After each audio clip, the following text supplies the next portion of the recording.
bonsoir. Je suis heureux d'avoir été invité par Sidi Mounir à vous dire quelques mots en cette soirée bénie sur mon engagement dans la tariqa Qadiriyya Bouchichia, mon engagement soufi. Tout d'abord, je tiens à saluer Sidi Jamal, mon maître, qui m'aide à m'élever dans cet engagement soufi, qui m'aide à m'élever en conscience, qui m'aide à m'élever dans la voie de l'amour et dans la voie de Dieu. Je n'ai rien préparé, mais ce matin, dans la prière, une chose est venue, comme ça arrive de temps en temps, je crois que nous connaissons tous cela. J'avais entendu tôt le matin une voix qui disait le prophète Mohammed était illettré, ce qui ne l'empêchait pas d'être le grand maître et le grand enseigneur qu'il fut. Et finalement, quelque chose s'est dévoilé d'une manière un petit peu inattendue, qui disait que le véritable illettré, c'est celui qui ne peut pas ou qui ne sait pas lire les mots de son cœur, les mots contenus dans son cœur.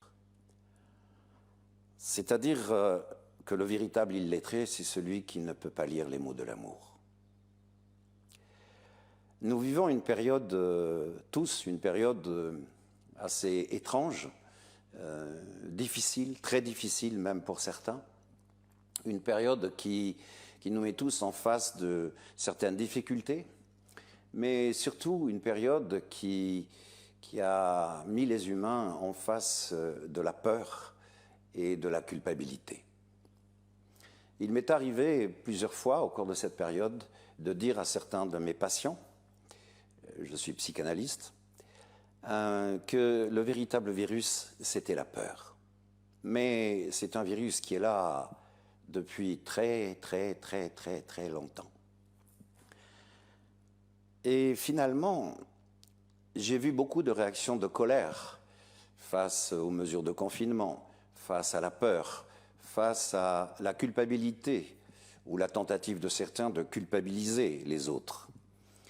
Et la colère que j'ai pu constater chez beaucoup d'humains est une colère qui les amène à vivre dans le doute, à vivre dans les aspects sombres de leur cœur.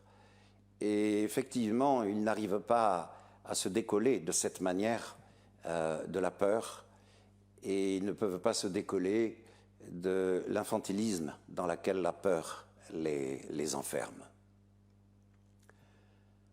Pour ma part, je dirais que l'éducation soufie, l'initiation soufie, devrais-je dire, m'a aidé et m'a sans doute permis de regarder les choses d'une manière un petit peu différente et effectivement de demander à mon cœur de m'éclairer sur le sens profond et peut-être caché à certains qu'il y a derrière cette pandémie qui a apparemment surpris tout le monde, la planète entière.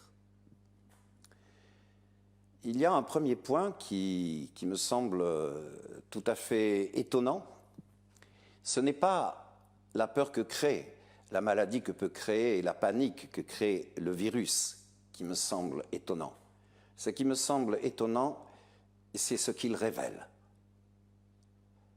Parce que il m'a été donné de voir que ce virus, en fait, est un révélateur. Il est un révélateur d'une maladie qui ronge l'humanité depuis bien des années, je devrais dire sans doute depuis bien des siècles, qui est que l'homme a oublié ses racines ontologiques. L'homme a oublié ses racines spirituelles et les comportements de beaucoup d'entre nous, de beaucoup d'humains aujourd'hui, sont des comportements qui sont directement soumis à l'avidité, à la voracité, donc à la peur, à la culpabilité, à la colère et à des comportements parfois difficile à supporter, difficile à admettre, parce qu'il y a parfois beaucoup de cruauté, il y a parfois beaucoup de vengeance, il y a parfois beaucoup de frustration, mais il y a aussi beaucoup de souffrance. En fait, ce virus, ce corona, je vais plutôt l'appeler corona plutôt que virus, ce corona nous met en face de la nécessité de nous dégager, de nous déraciner un peu de nos racines passionnelles.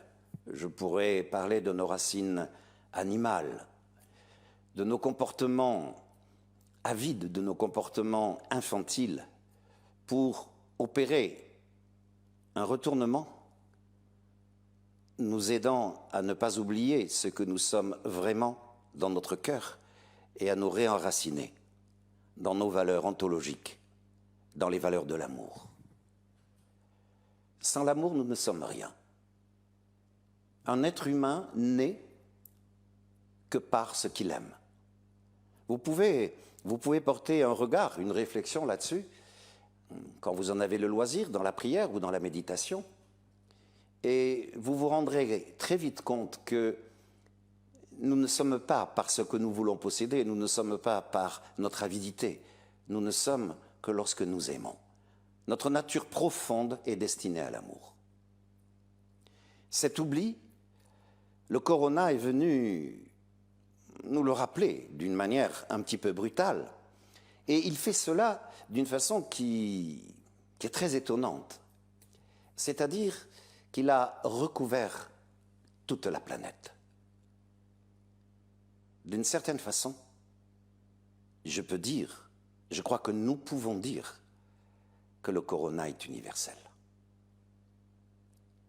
C'est étonnant, car les valeurs de l'amour, l'amour lui-même est universel. L'universalité fait partie du chemin de l'initié qui aplanit tous les clivages, qui écarte les différences, qui observe les singularités et qui voit dans autant de singularités qu'il peut voir un tout. Une seule et même chose, l'expression de l'amour, l'expression des secrets divins. Donc, ce corona est là pour nous rappeler aux valeurs ontologiques de notre humanité. Il est là pour nous aider à ne pas oublier. Il est là pour nous aider, dans cette période de confinement, à observer nos vies, à observer nos comportements, à observer comment, de pays à pays, nous nous comportons les uns avec les autres. Nous sommes, je crois, profondément interrogés sur cette façon que nous avons eue, nous les hommes, de faire de cette planète un supermarché qui a complètement oublié qu'elle est d'abord le temple de notre humanité.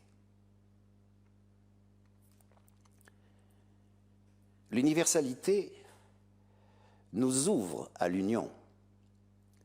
Elle nous ouvre et elle nous invite à une véritable élévation. Donc, d'une certaine façon, le corona nous a rappelé au fondement même de ce qui constitue l'être humain que nous sommes, à la racine même de ce qui fait notre humanité, notre capacité à aimer. Il y a une autre observation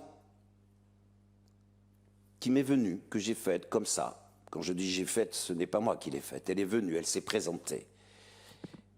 Et c'est très étonnant de voir qu'on parle de ce corona depuis le mois de février et qu'effectivement, on prévoit une fin de cette pandémie dans les jours ou les semaines qui viennent. Du 26 février au 9 avril, pour les chrétiens, c'était le carême. Pour les musulmans, depuis le 24 avril jusqu'au 24 mai, c'est le ramadan. chrétiens et musulmans, musulmans et chrétiens, nous sommes invités dans cette période à jeûner. C'est-à-dire à jeûner au monde. Bien sûr, il s'agit d'un jeûne alimentaire, mais pas que ça. Symboliquement, profondément, et le symbole est vivant, nous sommes invités à jeûner au monde. C'est-à-dire à prendre un temps de réflexion, un temps de méditation, de prendre un temps d'intériorisation, nous permettant de nous mettre un petit peu en recul, d'arrêter les agitations, d'arrêter le vacarme, d'arrêter le fonctionnement perpétuel du mental et de jeûner à toute cette agitation. Corona nous a d'une certaine façon contraints à ce que l'on appelle le confinement, c'est-à-dire à la retraite. Je ne sais pas si cela vous parle. Moi, ça a parlé mon cœur au point de me donner des frissons. Parce que Corona, c'est toute l'humanité qui l'a invité à jeûner au monde. Toute l'humanité, quelles que soient les confessions, quelles que soient les religions, quelles que soient les croyances, l'humanité entière a été invitée à jeûner au monde. Voilà. Je voulais faire ces quelques observations, vous dire à quel point mon engagement soufi est la chose la plus précieuse de ma vie. Elle me remet sans cesse dans une situation d'observation, me permettant d'observer et de regarder le monde avec un amour inconditionnel, quels que soient les événements qui le traversent. Et je conclurai par cette phrase qui a été un enseignement très précieux de mon maître, qui me disait « Ce ne sont pas les choses et les actes qui sont laids, c'est le regard que l'on porte sur les choses et les actes. » Je vous remercie.